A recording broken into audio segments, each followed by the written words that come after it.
we recording? Good afternoon. Welcome to the May meeting of the Lane Regional Air Protection Agency Board of Directors. So we call the meeting to order. Heather, would you please call the roll? Yes, Chair. Chair Saxon? Here. Vice Chair Lovell is excused. Director Hutchins? Here. Director Hensley? Director Keating? Director Johnston? Here. Director Plummer? Here. Director Settlemeyer? Here. Director Stout? Here. Do we have a quorum? Great, thank you. Are there any adjustments to the agenda? Okay, seeing none, we'll proceed to the agenda as published. First item on the agenda is public participation.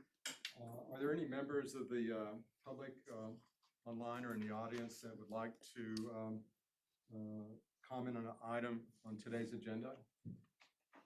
Chair, I see no one, just staff online, and no one's raising their hand. Okay, so there's no one online or in the audience, so there's no comments on today's agenda. Are there any comments from members of the public online or in the audience that wish to comment on a topic not on today's agenda? Okay, seeing none, we will move on. Are there any comments from members of the board? Travis came and presented at the Cottage Grove City Council, and I think it was amazingly done. Well, I know it was amazingly done. I hope it was amazingly received. We're going into our budget stuff starting, I think next week. And so I guess we'll be able to tell. But thank you for coming and doing such a nice job. Thank you for coming and having his back. It really worked. It was nice. I helped slow down the second standing ovation. Thank you, Jim. I appreciate too you engaging with me and helping me understand the best approach and approaching the council so we could put our best foot forward in that space. Thank you. Great. Thank you both for reaching out. I think it's very important to engage our community partners in knowing about LRAPA and what you do. And thank you for the comments. Sure. Any other comments from anybody on the board? Okay, we will then move on to the next item, approval of the minutes from the April 10th meeting. Is there a motion to approve the minutes? Chair, I move that we approve the April 10th, 2025 meeting minutes. Is there a second? Second. There you go. It's been moved in second. Are there any comments, corrections to the minutes as presented? Had a chat. Oh, the volume's loud and clear at first. Now it's about 50%. We're not gonna fix it right now, unfortunately, so. Yeah, I can elaborate. So we have our Crestron system and we are getting reports and we're unsure if it's a system thing or if it's a Zoom as a software item where audio for virtual attendance will be fine and then it just quiets down for a minute or two.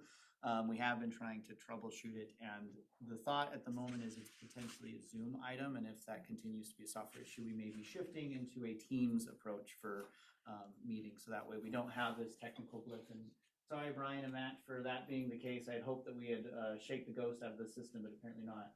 Yeah, but I can make it out, Travis, so I'll just listen closely. Thanks, Brian. Hi, Matt. Welcome, Matt. Yeah, I'm not picking up barely any audio. Oh, that's too bad. Okay. Turn it on and on. All right. Well, we'll try to manage as best we can, and hopefully the problem will go away. I'm able to pick up that, Mr. Chair. Yeah, it came back.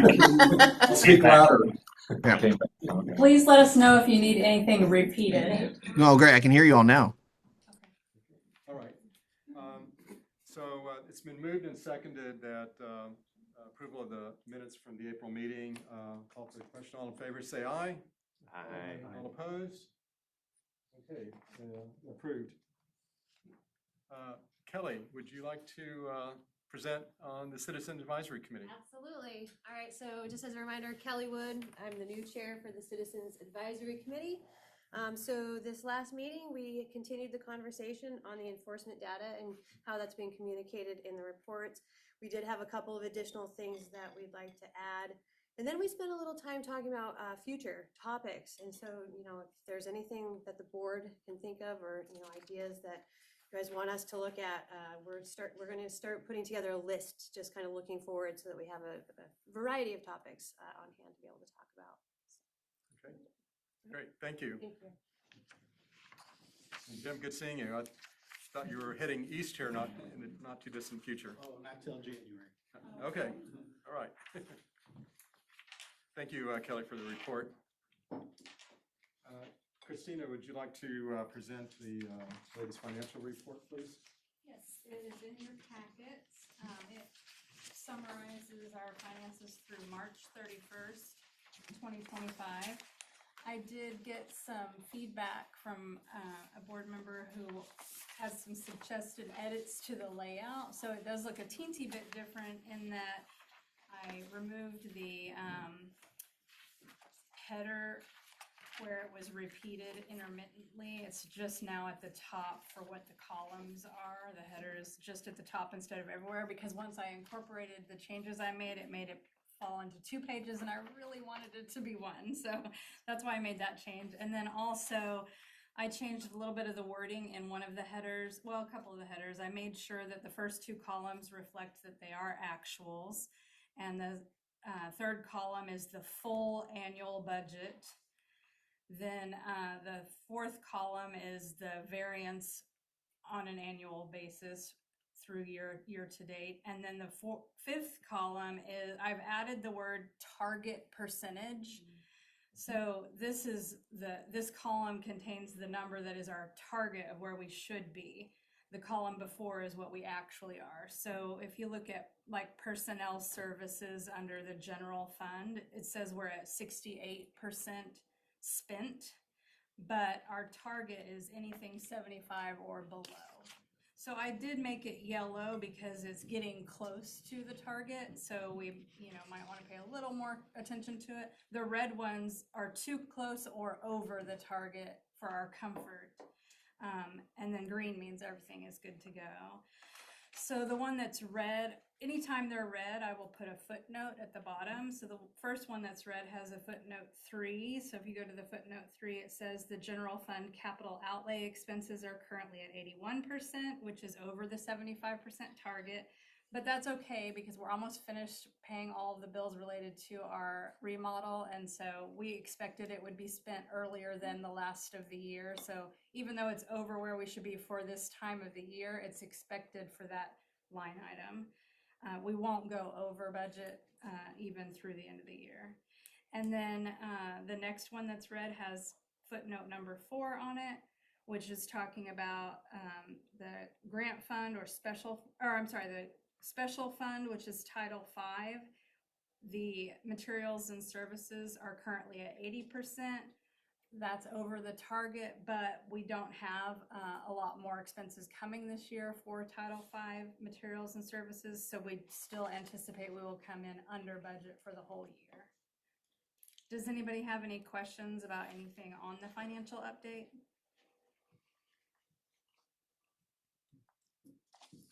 I appreciate you adding those few very small details. Yeah. It makes it just even more clear, and it really makes everything make sense to me. Thank you. Good, thank you. And if you guys ever notice something like from formatting that you think might improve it, please, I'm open to that feedback. Please let me know either like after a meeting or via email. Because this is a report for you all, and I want it to be easily digestible. Want to have any questions or comments? I'll entertain a motion to approve the financial report. Chair, I move that we approve the financial report for March 2025. Is there a second? Second. All at once. Any further discussion? Mr. Chair, I'm gonna have to abstain on any motions. I can't make out any audio in the room. Somebody leaves their, Doesn't mute themselves. Can you hear us he- now? Counselor Keating? It's I can't make out what anyone's saying. want to call my phone and we leave it here? We'll end up with a loop, bunch of Yeah, feedback. that would create a feedback. Does it? Oh. Is there a way to call in for audio instead of using the computer? Well, I think the challenge is it's the microphone that, so if Matt was to, or Brian, call in on virtually. I mean through Zoom. You know how sometimes you can choose between calling in or using your computer audio? I didn't know if that was an option. Yeah, well, they would Zoom. still join in on the meeting here, but it would still be our Issue. challenge in terms of that. Okay. All right, well, apologies, Matt, about the technical difficulties. I don't know what we can do about it at this point. All right, well, there's a motion and a second to approve the financial report. All in favor, say aye. Aye. Opposed? With regards, are you talking to the vendor or are you talking to Zoom about trying to? We've been engaged with both, and it's a bit of a, it's a Zoom, it's a them. And our next choice is to try Teams and see if we have better solution there. We do believe it is a Zoom challenge, because when we engage on Teams meetings, we don't seem to have the same audio challenge. Okay. Yeah, you might think about just going to Teams next time. Yeah. Cottage Grove meetings have this battle all of the time. Yeah. Do they And are you use guys Zoom? using Zoom also, or? I believe so. Yeah. Okay. I'm sorry, I should check. Okay, well, all right, we'll I think you're manage ready to- best we can. I think you're ready to do the vote one more time. What's that? I don't think we actually voted on accepting the, We did. oh, we did? We did, yes, we did. Never mind. I got distracted. All right, we're a little ahead of schedule, but I guess we can go ahead and, should we wait until 12:50 for the public hearing? We, let's see, what did we put in the affidavit? We put that it will be at 12:15. The hearing will take place May 8th at 12:15 in our affidavit, so we Okay. are past that, so we do not have to wait. Okay, all right. Just want to make sure. Okay.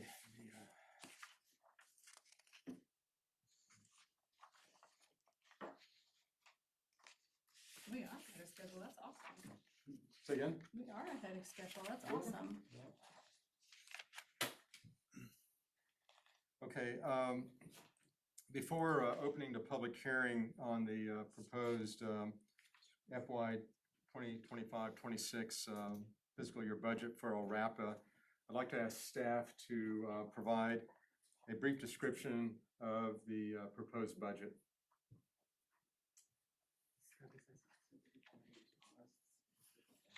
Okay, thank you. Let me share my screen for those online. Say recording paused when you don't look at it. Well, for whatever reason, mine is still going. I can pause it. It usually. Okay.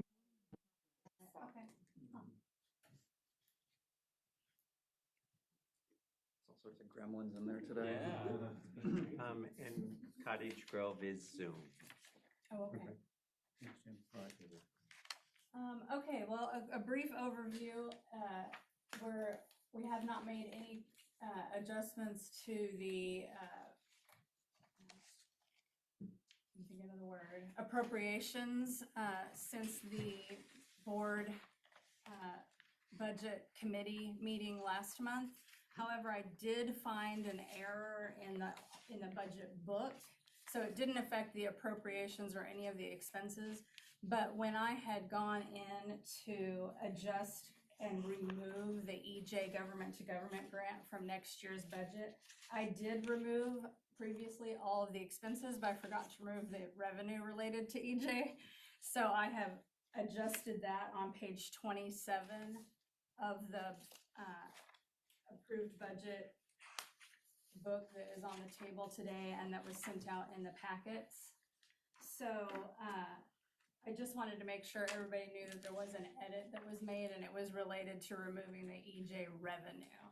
So I apologize for that not being caught before last month's meeting, but I caught it after the meeting. So Like I said, that doesn't change anything that we are, reviewing today as far as expenses or appropriations are concerned. So to talk about the appropriations, they're listed on the board packet, page 15, which is up on the screen right now. And it shows you the general fund section, the special revenue or Title V section, and the grant fund section. It does also include the enterprise fund until we're ready to completely remove it from our books after, I think it's 5 years. But as you can see, Airmetrics is a 0, 0. I just wanted to reflect it somewhere that we were not doing anything with Airmetrics this year either. The full amount of the appropriations is $6,984,475, which does include 122,000 that are related to contingencies. Is there anything else that you'd like me to review just as the overview here? Does anyone on the board have any questions or comments? Okay, seeing none. Well, Christina, I want to just compliment you and staff for putting this budget together, and also like to acknowledge members of the budget committee, both board members and our citizen members that were appointed to the budget committee for their efforts and diligence on putting together this budget. As you know, it's been a challenge, especially with the uncertainty going on with the federal administration and the, in my opinion, the arbitrariness of the termination of various grants designed to protect public health and air quality. So, given that, I think we put together a pretty sound, supportive, budget that I think we can support. So, anyway, thank you. If there's no other information you want to present on the budget, we are now going to commence the public hearing. It is 12:25 p.m. And so I'd like to now open the public hearing. Travis, do you want to show the, for the record, the affidavit of publication and the Eugene Register Guard on the notice of this hearing? Yes, Chair Howard, here is the affidavit of publication in the Register Guard. It was published on April 25th, 2025. Thank you. I would now like to ask if there is anyone present that wishes to speak in either support of or in opposition to the proposed budget. If someone wishes to speak, I ask that they provide their name and address before they begin their comments, and there's a 3-minute time limit. So is there any members of the public online that, yeah. So let it be acknowledged that. What's that? It's fine. Let it be acknowledged that there's no members of the public online or in the audience that wishes to comment on the proposed budget. Given that, a world record short public hearing, I'm sure everybody in government is extremely envious. But there's a downside, of course, of not getting comment, but anyway. It is now 12:26. There have been no comments in the public hearing. So I'd now like to close this public hearing. Okay. All right, thank you for the formalities there. There were no comments on the draft budget, and so there's obviously no substantive changes based on the public testimony or by the board. So is there any further discussion by the board on the budget? Okay, if not, In your packet is a proposed resolution adopting Resolution 25-02, which is a resolution adopting the 2025-26 budget and making appropriations. Is there a motion to adopt this resolution? Chair, I move that we adopt LRAPA resolution number 25-02, which adopts the proposed budget for fiscal year 2025 to 2026. Thank you. Is there a second? Second. It's been seconded. All right, is there any further discussion? Any comments? If not, I will now call for the question. All in favor of adopting Resolution 25-02, say aye. Aye. All opposed? It's adopted. So we have a budget for next year. Thank you so much, everyone. Good work. Yeah, Good work. Thank you. And compliments again, getting this done in May as opposed to in June. Like a lot of our municipal partners in county, having to go through a lot of challenges like everyone these days. So it's not an easy process. So anyway, thank you. Okay. So we got a new pope today and we got a budget. So. Hopefully they both work out. Yeah. The big question is he a Cubs fan or is he a Sox fan? That's a big question. That's a good question. Was he allowed to say at this point? I think I read that he grew up in the south Oh, suburbs. Sox all the way. We'll see. I don't think he mentioned anything about that today. Someone will ask him the question. I'm sure. Okay, well, again, thanks everyone for all the efforts on the budget. So it's not a easy task for sure. And, anyway, I do have one more question. yes. I realize now, looking at the agenda, that I didn't do an audit update during the financial report. Would Yes. you like one? Yeah, much good. Do that, please. The audit report is, there's not much to report. We're still working through it. We're about the same place we were last month. The challenge right now is the workflow of our CPA firm, Eisler. This isn't typically the time of year they're doing our audit, so they have their regular workload that they're having to manage along with our audit, so they're just kind of fitting us in where they can, which is what the current delay is. But it is still progressing. I don't owe them anything. I'm waiting for them to ask me for the next items that they need, so that's where we're at. So when are they going to complete their audit? Well, they have been reticent to provide an actual date. I will again ping them about that and try to push a little harder. They do know that we are behind schedule. There's no additional consequence for taking more time other than what we've already faced, which is we missed the deadline. So I don't think it's a lack of motivation on their part. I really do think they're struggling with their workload right now. Well, hopefully we'll get this soon. Yeah. I'm anxious to get it done too.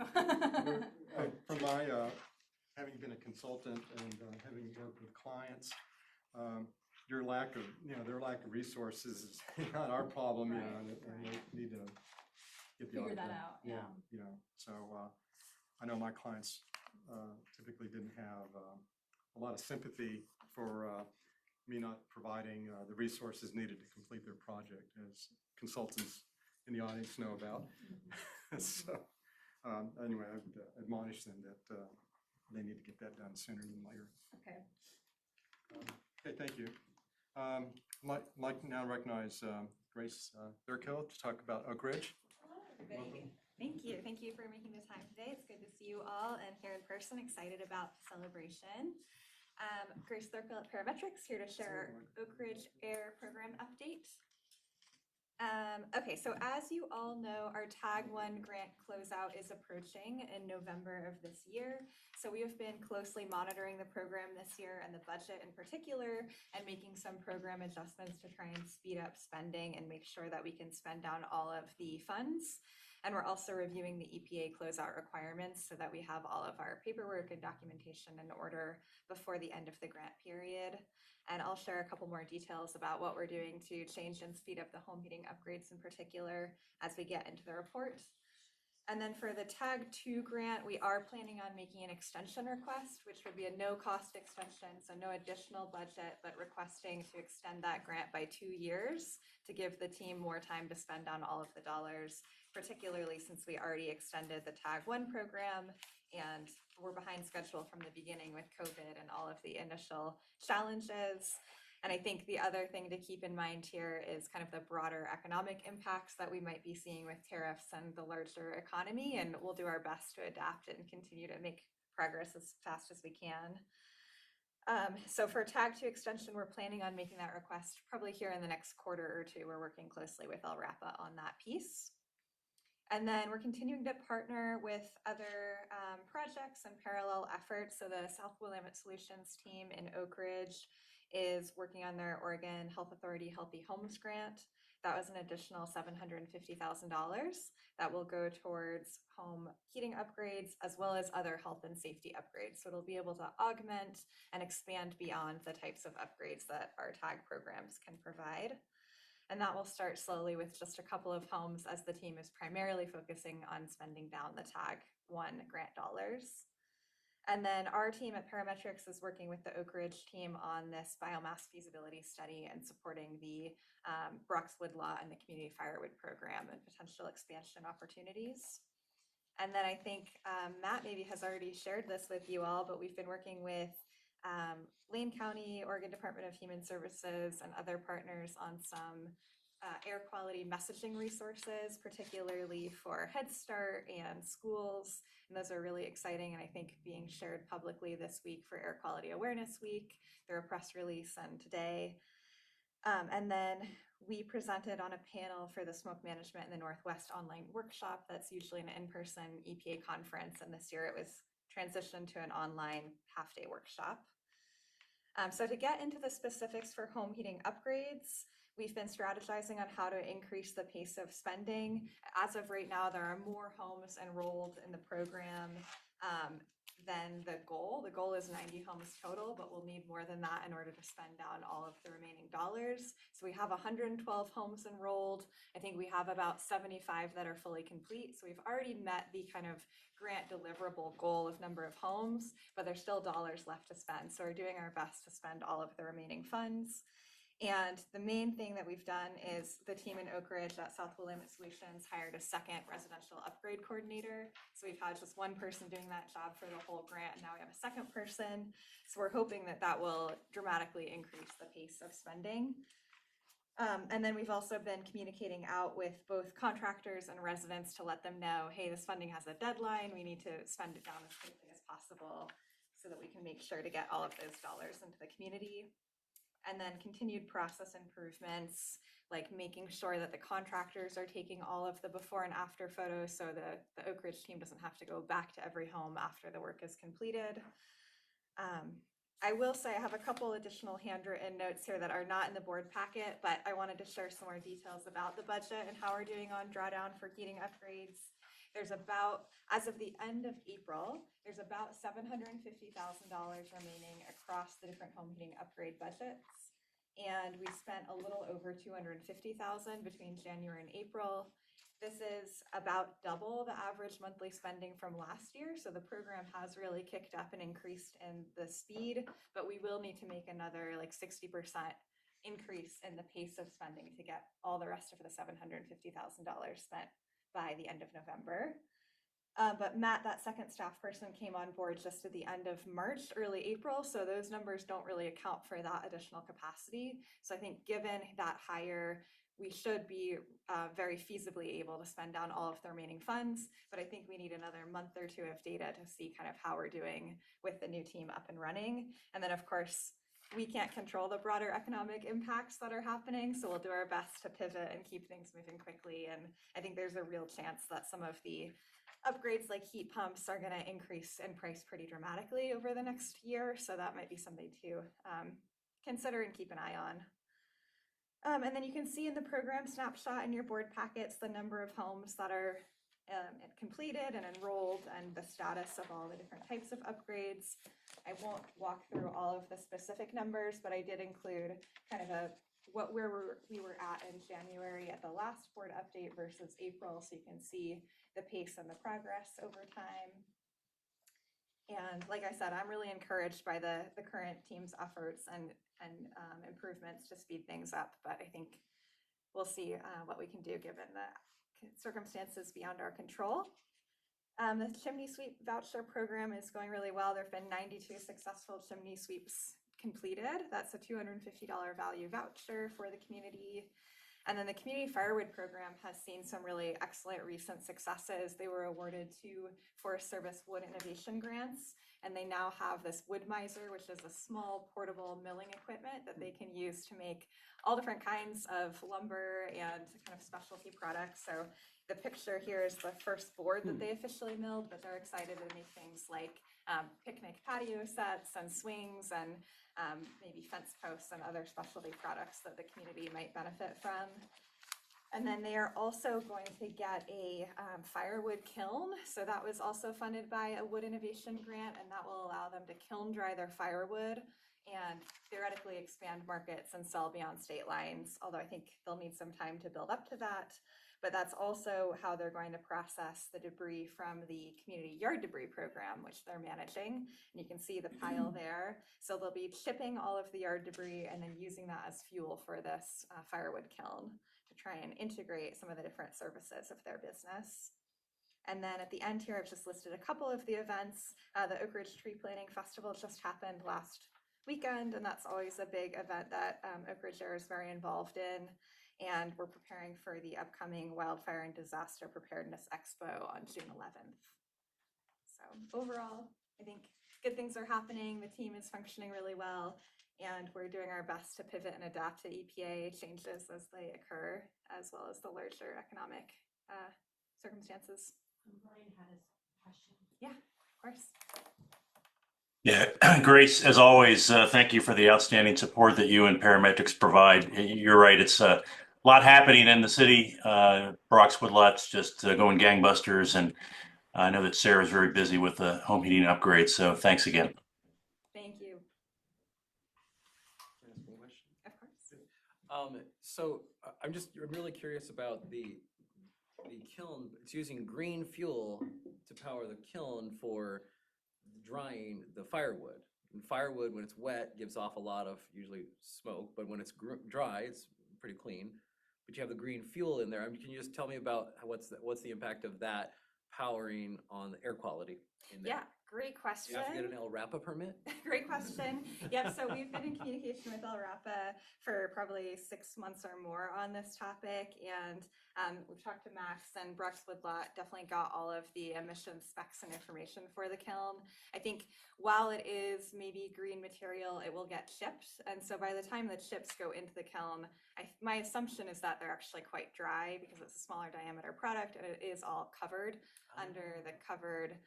They have a building on the woodlot that has one wall and then a covering. So the yard debris pile is staying dry, and that's important for the air quality and also for water quality. So they've been working with DEQ as well to make sure that they can mitigate any potential runoff or water quality issues on their lot. See in the photo the cover there, just in the You top can, right. yep, the cover is just barely visible in the photo. That's great. Thank you. Of course. Any other questions? Okay, well, thank you for the report. Absolutely, my pleasure. Thank you all. Yeah, I'll just elaborate that I think that Brock's Woodlot, or the idea or the concept of how can we find a business that can have support of a firewood program and utilize debris that otherwise might be burned by residents or otherwise is an effort in improving or protecting the airshed in Oak Ridge, and LRAP is very interested in this program and seeing success with it. The EJ government to government grant that we did have, that was terminated by the EPA, provided direct support to Brock's Woodlot. That is now the program's having to find solutions otherwise, and we're interested in helping find some of those solutions as they come about. Right. Jim? Yeah, and we can really benefit from timing with that. I mean, you can dry the firewood any time of year when the wind is right and stuff, but they're going to be using that firewood when they need it. And I think that that's essentially the problem, is having that product. That's great. Thank you. Anyone else? Okay, great, thanks. Good report. Travis, you want to give us an update on grant status? Yes, Chair Saxon, members of the board. What you see on the staff report here is the same monthly report that we've been bringing to the board for the last few months. Just had a very nice overview of our targeted airshed grant 1 and 2 from Grace, where you'll note her totals is more updated than the remaining grant balance. They're just over a little $1 million, as this information was prepared on the 29th of April.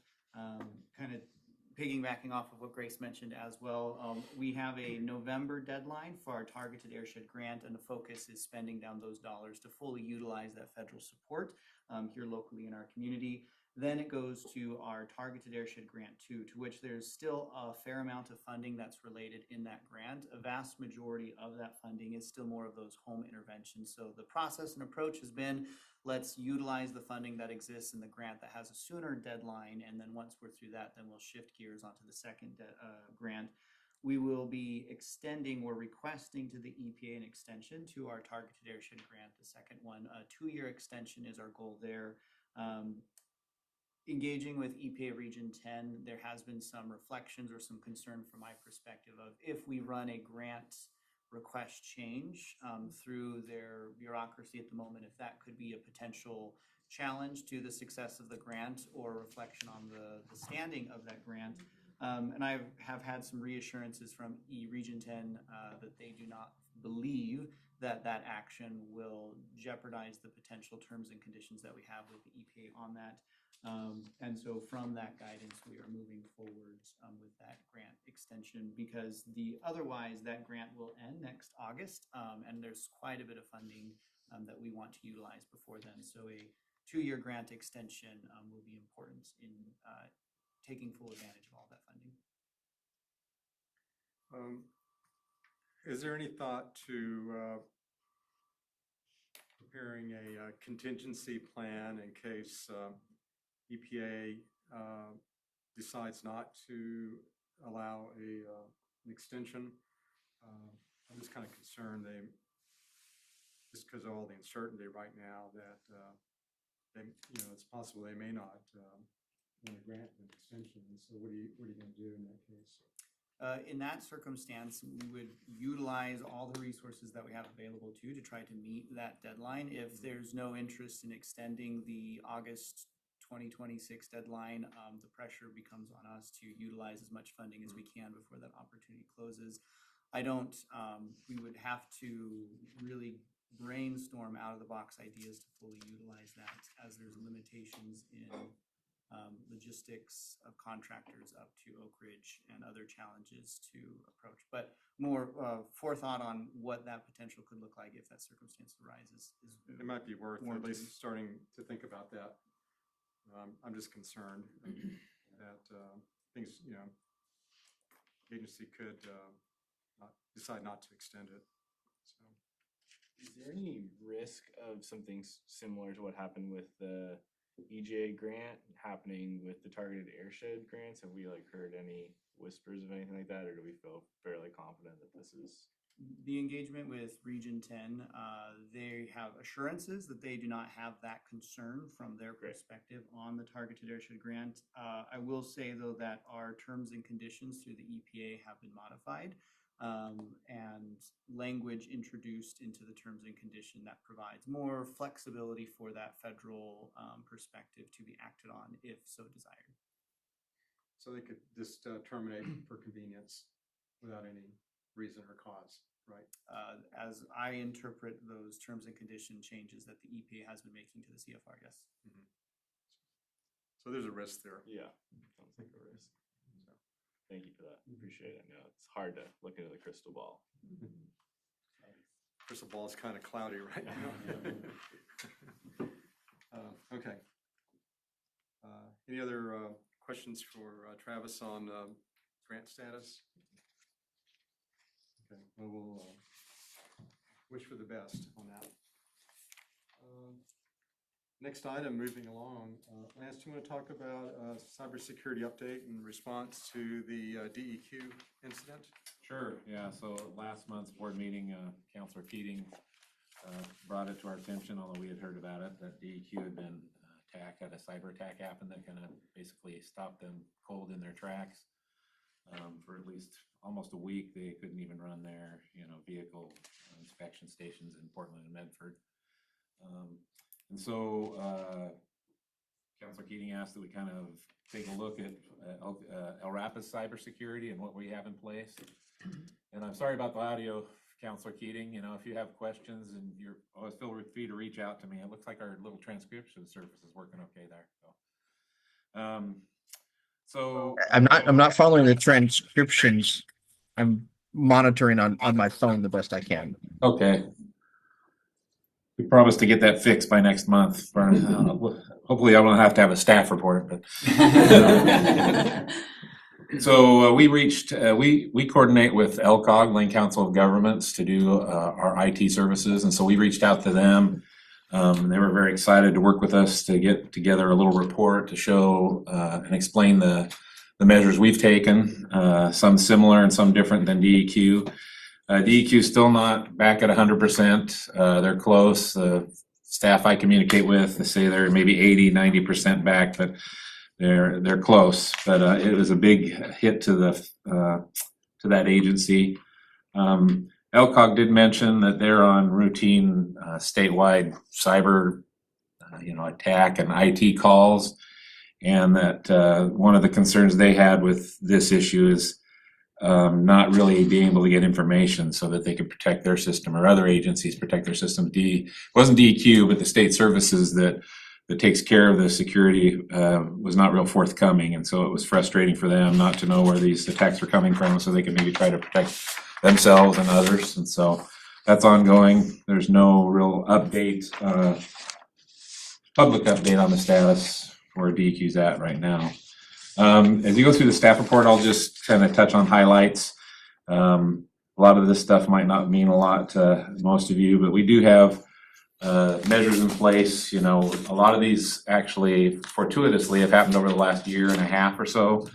Part of upgrading our workstations from like desktops to laptops was to take a look at our security, and LCOG suggested quite a few things that we do. And I'll just mention one of them. If you look at under item number 3 here in the staff report, it talks in bold, it says least privileged access policies. That's what got DEQ, and that means that everybody, or not everybody, but most of the employees at DEQ had access to install programs and stuff on their computers, which is kind of like a first line of defense, a no-no. And it was just, innocently somebody opening something up that they thought was official, and that started the ball rolling. And so for the last year and a half, that's not been the case. All our workstations are locked down. If somebody needs to install something, they have to come get me, and I have to make sure it's something that should be installed and type in my username and password. And so at least the item that caused the issues, we're definitely ahead of the game on. And then we have a lot of other security measures in place that, having multi-factor authentication when you're logging into something, so that you have to get a little notice on your phone, a text, or a Microsoft or Google Authenticator if you're off-site. We do have immutable backups. We back up to local server and to the cloud, and I think the way it's set up now, every week there's a backup that's stored that's immutable. It can't be changed, so that once that's locked down, in theory, nothing's perfect. That would make, if we did have an incident, restoration much easier. And then if you just go to the last little section, it talks about the difference between LRAPA and DEQ. And a lot of this, what DEQ is doing is just kind of supposition. We don't know for sure because they haven't really told us. And so we're just going off news reports and things. But, I just mentioned our backup and recovery solutions. While nothing's foolproof, we feel comfortable with what we're doing right now, that it's not only do we have multiple backups, but there's also ones that can't be changed, so that if there is a security issue, we could restore things fairly quickly. We do have software in place too that kind of detects a lot of these threats. I'm sure DEQ had some of those in there too, but when somebody pushes the OK button, that kind of goes around those threats when you invite somebody into your home. And so we do have software that does that. We do have ransomware insurance. It's like $250,000, but that's not a lot if you have a big breach. And most of those insurances are pretty specific. They want to know exactly what you're doing because they don't want to really pay out is what they don't want to do. And so, but we do have something. And so we've had that for the last couple of years. And then there are some things that LCOG mentions that we could probably do that would help tighten down our security even more. They all do incur a little additional cost. There's better ways to kind of isolate your email. This DMARC that's talked about domain-based message authentication. And then the malicious domain blocking of reported sites. There's a little bit of not a heavy lift, but it requires some FTE in the background to monitor those things and make changes. And so LCOG is willing to do that for maybe additional cost, but that's something we want to look at. And the one thing we haven't really taken advantage of, but we plan on taking advantage of, is this Cybersecurity Infrastructure Security Agency, which is a federal agency, which unfortunately may be going away. But they provide free services where they'll try to hack into your system and tell you how you're doing and what improvements you maybe need to make. And so we're kind of getting on their list for them to do a check of our system so we can maybe feel even a little bit better about where we're at. So.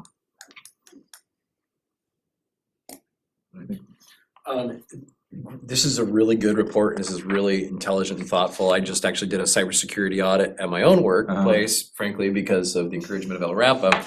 And one of the comments that our assessor made was certainly to pipe through your cybersecurity policies through ChatGPT and make sure that you have everything in place for those. Otherwise, it's going to be very quickly for a non-payout from the insurance companies. Right. There's a very high risk of them saying, oh, you use one form of authentication here, but not a second form here, you're done. And at the very least, it's also a good double check against your security policies to know what enterprise level security is going to look like. But you also might decide that that level of insurance is not worth paying for when you see the certain level of stringency that's requested. So that's my only comment is, this is great. Keep up the good work. You might consider just asking that question as you have time. No, I think that's a good comment. LCOG mentioned, their kind of position on cybersecurity insurances. It's important to have because you want to, if nothing else, just say we've done something. We have some insurance, but there is they're very specific about what you do and don't do. Right. And not wanting to pay out. And so certain doors that are locked, certain Yeah. training for staff, how you're documenting every last thing on there. And I'm just, again, it's like, those are all good things, but if we're counting on a payout, I'm not so sure I'd be counting on a payout if there was an event. So that's all. Thank you. Thank you. Yeah, I can appreciate that the details matter, and that's the circumstances where we want to pay attention to details, no doubt. I think we've all read about horror stories. I'm aware of a nonprofit that last year got hacked, and it was particularly malicious, where they destroyed data. And they had insurance, cost $1 million, but they're still not, after a year, 100%. I mean, it destroyed their financial records, and I mean, it's horrible, So there's a lot of really bad actors out there, and I don't know how many times LRAP is pinged by people trying to access your system, but I know a lot of organizations. It's an incredibly high number daily. People phishing, trying to get stuff. Yeah, that's significant. I mean, a few still sneak through. It reminded me when we first moved into the building, we needed to change our email structure, and we set up our own email server. We had somebody help us set up the email server. We didn't realize, we didn't think, hey, there's these phishing things and junk mail. And so the first day or two, we were just inundated with email. And it was, when we went back and looked at things, like 90% of the email that came in was junk. And so a lot of that the Gmail and Office 365 just block that out, but they just can't catch everything. So. Yeah, it's like our personal emails. It's incredible the amount of stuff. I should have should have responded yes, I'd be very wealthy. Yeah. The Nigerian princes.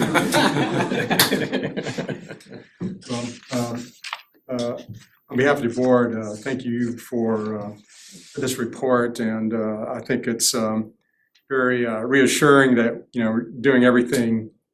There's always more to do, obviously, but you're doing a lot, and because our electronic records, I mean, it's gold.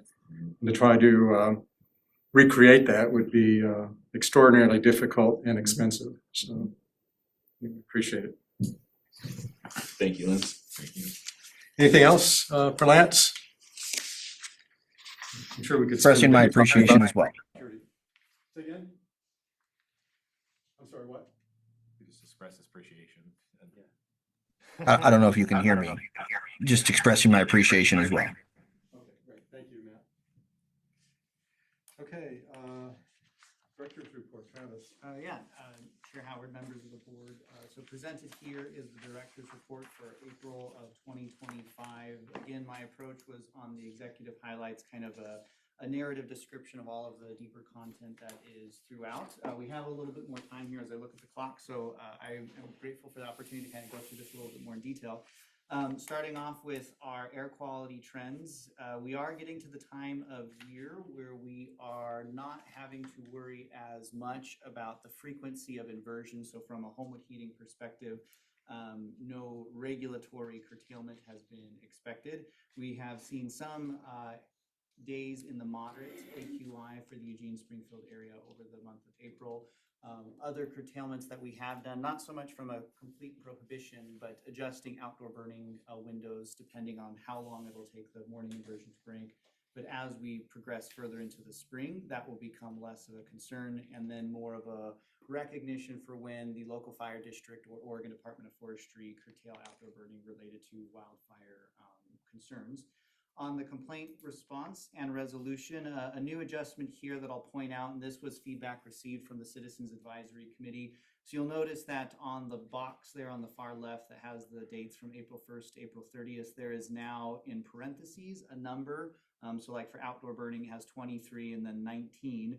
What that parentheses is intending to indicate is how many unique complainants we had of those numbers. So the way that you would interpret that is for the month of April, we had 23 outdoor burning complaints and 19 of those were from unique individuals.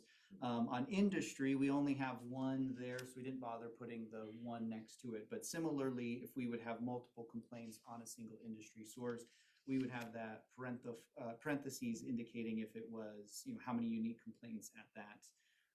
Comparing this year to last year in terms of total complainants, we're kind of, I think, on the mark for about what turns out to will probably be a typical year of around 600 to 650 complaints thus far through the season. Also added a notation below the year that is a small narrative reflection on what are some of those notable trends that we have seen from the year or the month before to this month. In this instance, seeing an increase in our outdoor burning as well as some odor complaints. On a wildfire and smoke management perspective, outdoor burning has not seen any curtailment since January of this year. We do adjust that window. That's a responsibility that I have Matt holding on to, looking at on a daily basis. When does burning begin and when should burning end for the day? That window grows as we get farther into the spring. Homewood Heating for this season have not seen any new periods of curtailment. On the outdoor burn letter permitting section, so those are all the permits we have met this year. As a quick reminder, our outdoor burn letter permitting is a permit program that we have that can allow for burning that otherwise wouldn't be just automatically allowed for under our Title 47, which is our outdoor burning. So these are instances or circumstances like if you look at what we issued on April 28th was a ceremonial bonfire. So items like that where it's not a yard debris, but there is an interest in putting, having a burn and creating some emissions. We go out, we engage. There's a permit fee associated with that, an assessment of how many yards or cubic yards we burn. And so for April, we issued 2 of those outdoor burning complaints. The wildfire smoke intrusion and air quality advisories, this has not changed since I first adjusted the board director's report. Come July 1, these tables will sort of start over and go back to 0. I'll update them with the fiscal year. And these are really intended to be a way for the board to have insight into the level of engagement and work that we do when wildfires do engage. I'll continue to speak that there's yet to be ongoing recursive support of our general fund for this work that is outlined here in those tables. So I felt it's important to keep the board appraised of that work. Getting into the community outreach and education section, which is 2D, we have had some media contacts through the month of April, notably from Lookout Eugene Springfield, which is a new journalistic entity here in Lane County. Their questions were on the American Lung Association's air quality report, which ranked Eugene Springfield as the 4th worst air quality in the United States. This is the same ranking that we had last year, and the way that they break it down is they look at over a year, how many days on an AQI scale were we above the unhealthy for sensitive groups or otherwise, and they take an average of that. And they look at 3 years, which 2022 is one of the years that they recently looked at, which is the Cedar Creek wildfire. And so Oak Ridge, which at the time was receiving a significant amount of smoke for many days in a row, that is part of the data that the American Lung Association was looking at and taking into account for. I'll mention too that when I first started at LRAP in 2020, the American Lung Association often gave less than stellar grades for Lane County for air quality work. At the time, when I started, that was because Oak Ridge was in non-attainment with the National Ambient Air Quality Standards. And so that was the component that the American Lung Association was really honed in on. Since then, they have adjusted their methodology for coming up with these rankings, and it's now AQI based, and that really pronounces the impact of wildfire smoke on our communities. A lot of the pollution in the air is not direct sources of anthropogenic forms of emissions, so from industry, cars, home heating devices, and is more and more becoming a wildfire smoke concern. Also, it's not noted on this table, but we did engage with Lookout Eugene Springfield following the publication of President Trump's, what he's referring to as the skinny budget. Within that budget was a reduction to EPA of about 56% of a reduction. So we received questions from Lookout Eugene Springfield as to what is our reflections on that, which amounted to, we're very interested in this conversation. It's a little early and just things are all in a proposed stage, but we really hope that there's bipartisan support and value in air quality and the resource that we have and an interest in continuing to protect that. And then below is some elaboration on some of the outreach that we have been doing. Matt put this section together and it's quite long, and I'm really pleased that it's quite long, but we have the time, so I'll kind of walk through this one-on-one. We have been participating in the Springfield Rotary. Matt is a Rotary member for Springfield and engaged in the leadership speech contest on April 8th. We are also engaged with Rivers to Ridges. So for those who might not be familiar, Rivers to Ridges is a coalition of a number of different groups that do prescribe burning, ecological burning across Lane County. We issue the permit for this burning to take place from a smoke perspective, and then the local fire authority issues or provides agreement to that burn taking place. We usually receive their application for fall burns in the spring, and so we've been engaged with them on that permit preparation. Engaged with the Lane County Pollution Prevention Coalition, which is primarily with Lane County, Lane, City of Eugene, and Springfield on communal efforts that we can take to reduce environmental pollution. The next thing is actually an attachment that's at the very end of your packet. I'll just pull this out. And something I do want to spend a moment just reflecting on. It is this outdoor air quality guide, which has a lot of colors, lots of pick art, and just for those online. It's at the end of the board packets.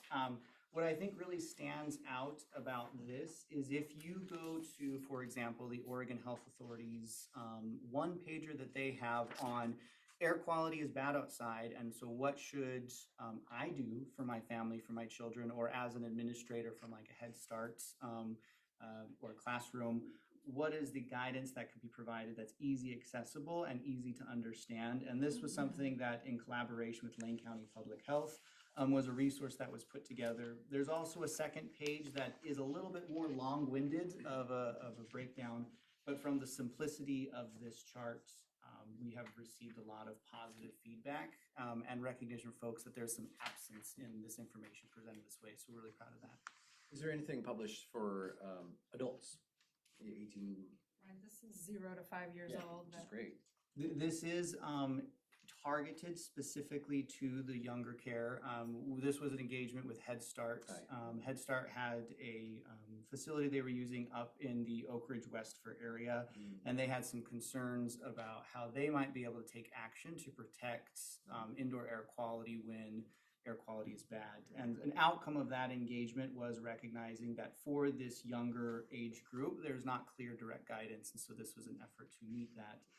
The feedback that we have received initially has been very positive in its clear, straightforward, and easily to digest, which is really valuable. So I want to appreciate Matt, who is the one who put this together for us and has been really well received. Also, if the board may have seen, on April 16th, we published our Share the Air newsletter, which is another effort under Matt. This one was focused on outdoor burning as we are getting into the spring season and folks are looking at all of their yard debris that they need to dispose of in some way. And I feel it was a very well put together, straightforward and simplistic approach to break down where you're at, what your responsibilities are, and what you need to do if you want to do an outdoor burn. On April 17th, we presented to the Springfield City Club. Also on that day, there was a J.H. Baxter communication meeting that has taken place.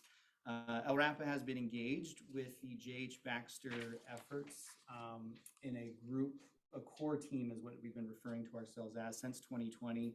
This meeting group is, I would say, dwindling down in the sense that the facility J.H. Baxter is being proposed for the NPL, the National Priorities Listing, for a Superfund site, and becoming more of a less of a DEQ LRAPA engagement on this source and more of completely an EPA taking all action and charge there. And as that shift happens, I think this meeting group will probably dissolve as the EPA takes more full charge of it, but we still remain engaged and we are meeting about quarterly at this point.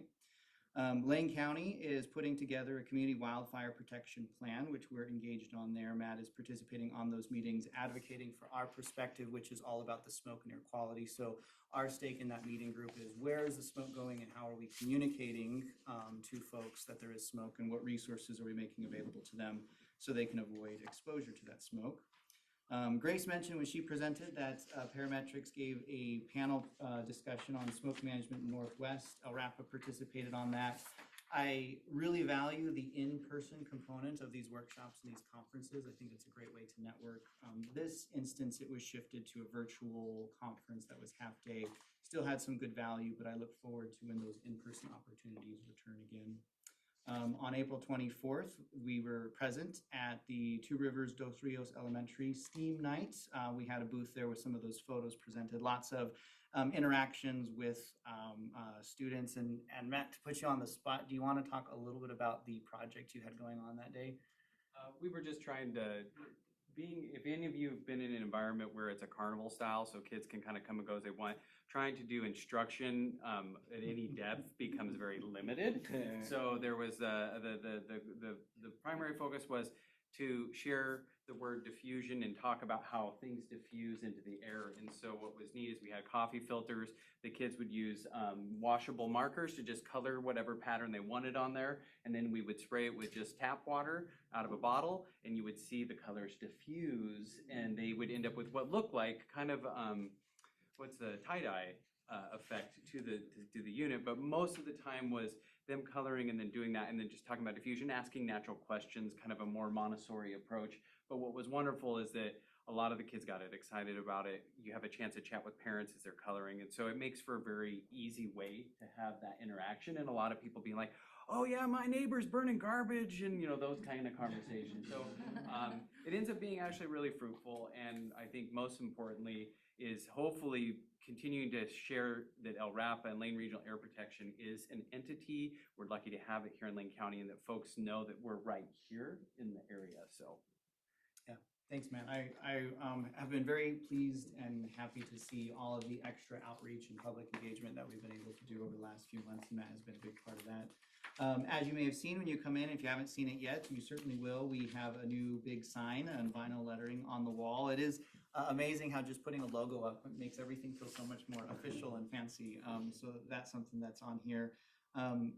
Also presented to the Cottage Grove City Council on April 28th, an opportunity to engage directly with Cottage Grove City Council to advocate for the local benefit in our regulatory efforts, and why that more local perspective and that more local approach to the work that we do is really better governance in the long run.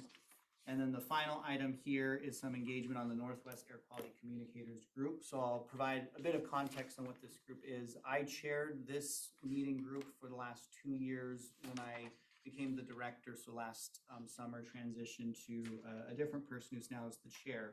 But this is a group of local air agencies, public health, University of Oregon, who gather about quarterly with an executive group that meets as well to essentially recognize that if one air agency puts together a really nice resource, like this resource as an example, how might we be able to share that with the group so that way everybody now has this resource available to them. And one of the things this group has done more recently is put together a website that it's not hard to get access to, and it has a lot of resources in there to make for some easy plug and play, depending on what the circumstances may be from an outreach perspective. So that was some of the public outreach I wanted to elaborate on. Moving on to the regulatory excellence, component number 3. Mostly wanting to make mention of our permit backlog that you see there as of April 30th, 2025. We have a Title V backlog of 7%, but this morning I signed the permit for Roseboro, which was that permit that was on that backlog. So that permit by the end of the day today will be issued, and that 7% total of the backlog will go down to 0%.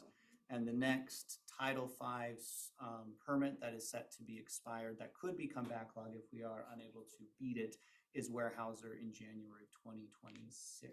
So we do have some time before we run into the next need to get that Title V permit out.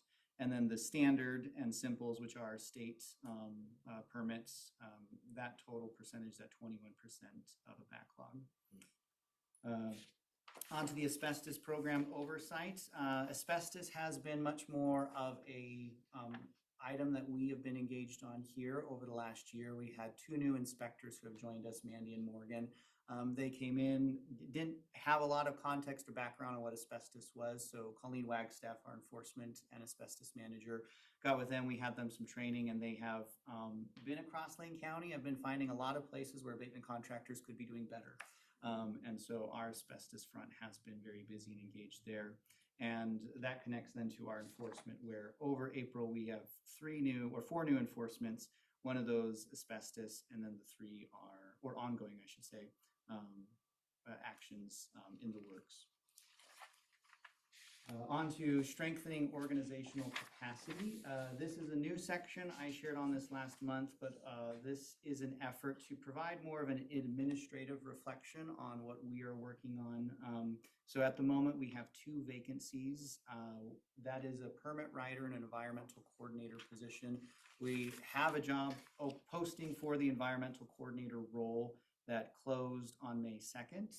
We are in the process of reviewing candidates. We had about 40 applicants apply.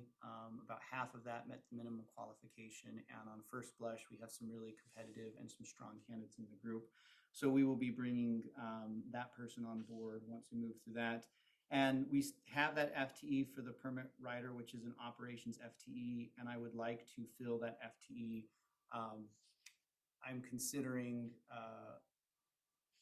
taking a slow approach through that decision pending some of the federal reflections on funding before fully moving forward on that. From staff professional development, which is the next box below, we've had some training.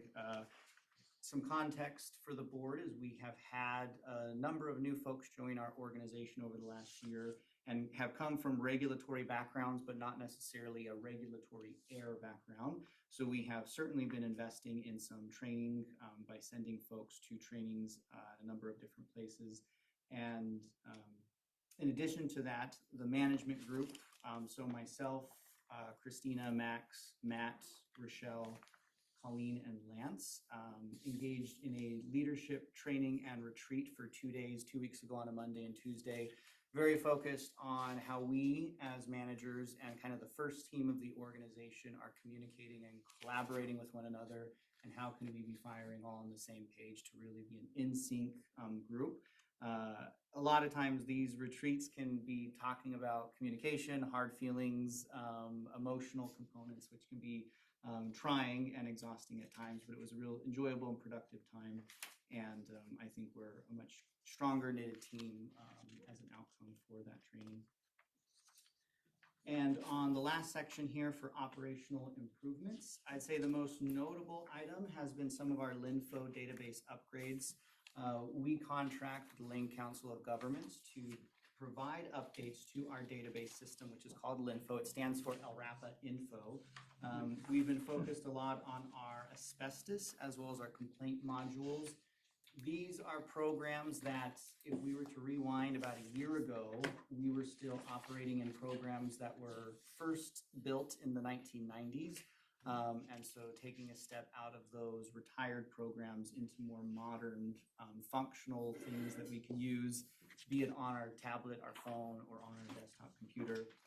And more work is coming together for that, as well as a focus on standard operating procedures and recognizing where an SOP would be really helpful and beneficial to our group, and getting those together and published. And then fiscal responsibility. We kind of tapped this at the top of the meeting, which is some of the same data rehashed here below, but we can engage further on that if there are questions. And then the final item is on the board calendar. What's coming up in June is a review of the outdoor burning season. We'll continue with our federal grants update, as well as what Howard and I talked about. What could be very interesting is a review, more of an informational presentation on the permit life cycle. So how do we go from receiving an application to issuing a permit? What is that A to B to C? And walking through that with the board to give more insight and perhaps foster some healthy dialogue and questions. Chair Saxon, that's the conclusion of the director report. Any questions of Travis? Comments? Yeah, very thorough report. Thank you. I was noting that there was some time to fill, and I was like, I don't know if I can take an hour going through this, but I can give it a few minutes. Well, I'd like to just compliment you and Matt, especially for all the outreach. I think that's tremendous. And I think there's a lot of value in that. I mean, not only to the agency, but also obviously to the public to know about air quality and, you know, how it affects us, all of us, health and everything. So I think it's tremendous. So compliments to all the efforts you're doing. Thank you, Howard. I'm glad you have enough hours in a day to do all that. So, very, very ambitious, to say the least. No, it's good. I really do believe soundly in the mission and the work of our agency. Travis has done a wonderful job in kind of building relationships, and I know Jim already talked to it. Is very articulate and able to take very complex things from memory and share it out. So I have big shoes to fill, because I sit there and go, oh goodness, like I don't think I can rattle that off yet. But overall, I do see there are so many pockets of Lane County to this moment that really don't appreciate or understand how we are here to serve them, and to really continue to provide that worldview. That's why we're here, is to protect their air, protect the to prevent asbestos exposure, and do that in partnership. And so the more that we can help that come about, I think the more and more our county and the residents here will be that much more grateful to be here. And hopefully that will see us through some of these more challenging moments when there's things outside of our control that are happening, so that our local constituents still feel really sound about having us. We are the government, but we really are here to help. Anyway, thank you very much. Just one comment. Yes. I at another time I would love an asbestos 101, because I realize it's something I know precious little about, and yet I know whenever I go into an older building, I'm wondering, is there asbestos here? Do I need to be worried? And how does LRAPA interact with that? Yes, well, I appreciate that, Alan, and I will say, if I can elaborate just a moment, from my background coming from a broadcasting meteorology, which when I worked in broadcasting, I saw my job as an honor meteorologist was to take the science of the weather and present it in a digestible, easy to understand, comprehend way. When I came to the clean air industry, I recognized that there was a big need for what I consider to be science education. And I think for our organization, how we can quietly bring science education to work that we're doing, such as during a permit hearing.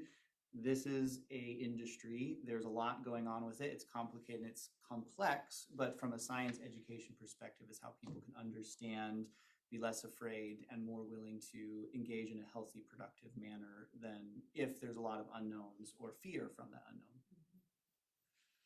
I could just make a comment, just echoing Howard's note about just appreciation for the public outreach, and maybe also just quickly responding to a comment that Citizens Advisory Committee was soliciting topics for kind of to think through. I think that one thing that, you know, we've been doing a good job of going out to the community, but we haven't had a ton of success getting the community to come to us. And so thinking about how we can make our meetings more accessible and how we can increase public participation, I think would be fantastic. And I think we're on definitely the right trajectory, but just always can do better when we provide such a critical service to the community.